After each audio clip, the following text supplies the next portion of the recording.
Hey everyone, it's Donna. I'm doing a different type of video today. This is one about protecting yourself in case we have a nuclear blast or something happens and you need to be prepared to take cover for a while. We're in my basement.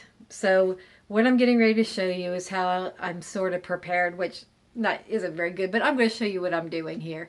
So hold on just a second. Okay, we're in my basement. And we're going to open a door that is it's my office is what this is. So get to see it. Okay. I'm going to be doing some videos down here, and I just kind of wanted to show you where I hang out sometimes, just to get away from everybody. I have a little bell on the door, so in case somebody walks in, I can always hear it.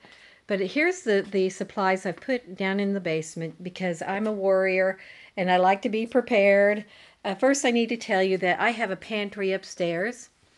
And in my pantry upstairs, I would grab everything I can and I would drag it down here along with my insulin and everything I need. But I wanted to show you kind of the things that I've got. Let's start over here. I bought a small little stove, propane stove.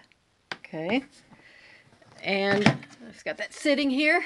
Up here on the shelf, I have a few tanks and a lot of lighters. Some batteries are sitting there. I have a lot of candles in this room. If you come over here, you're going to see water. It looks like somebody's been delving into my precious water trove. But I have some. We'd have to ration after this. But okay, things in the box that I grabbed that I just felt would be necessary if I grabbed everything else from upstairs. Dry milk. But I get water too. Just some type of meat, and I've got it in a can. Of course, we've got to have, if you're not allergic to peanut butter, you've got to have that. I have a fire starter kit. If we need to take off on the road or something, or we run out of lighter fluid in some of the things, I can start a fire. Things like beans, anything that's easy, canned meat. There's some tuna. There's soup over here. There's, what is that? Some liquid sugar. Things so that I could cook. Of course, my husband drinks coffee, so I have Taster's Choice in here. I have a pan set. Okay. So that I can cook on the little stove. Also, what you gotta have if you've got a bunch of cans is a can opener. You gotta have it. So I put one of those in the box just in case. And then I've got canned chicken in here. Of course, if there's a nuclear blast, you need to go around your doors and run plastic around the doors and any like window wells, anything like that. And then, of course, you're going to need duct tape to secure it on with. It's just a small barrier. And then I show you all the lighters I have. But look at this thing I bought. My husband said, "What are you planning on?" I said, "I need a way to protect myself, just or to if we need a knife to cut cords or anything like that." I wanted a knife in here, and I have other protection as well. But I brought that down just so that I would have it. Let's see here, and then let's go over here. I bought this as well. This is a little cooking set kit. And this is a bigger pan, and it has a collapsible cup in it too. So if we end up having to travel, I can throw these things in a backpack, and we can run out the door if we need to run out the door.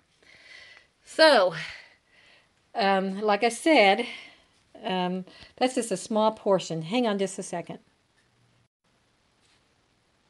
So that's basically just a small portion. When I was in the 70s, when I was growing up, we had a class we had to take on what would happen if there was a nuclear explosion. And I remember the teacher telling us that the first thing that you do is you shut off the water coming into your water heater. Because if it hasn't been tainted, you can drain that water out and use it as drinking water.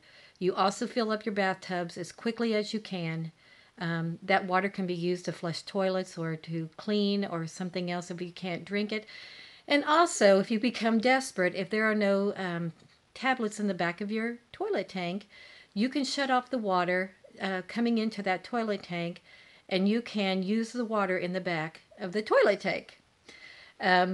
Those are just a few tips for you guys. And so I did want to throw that out there to you.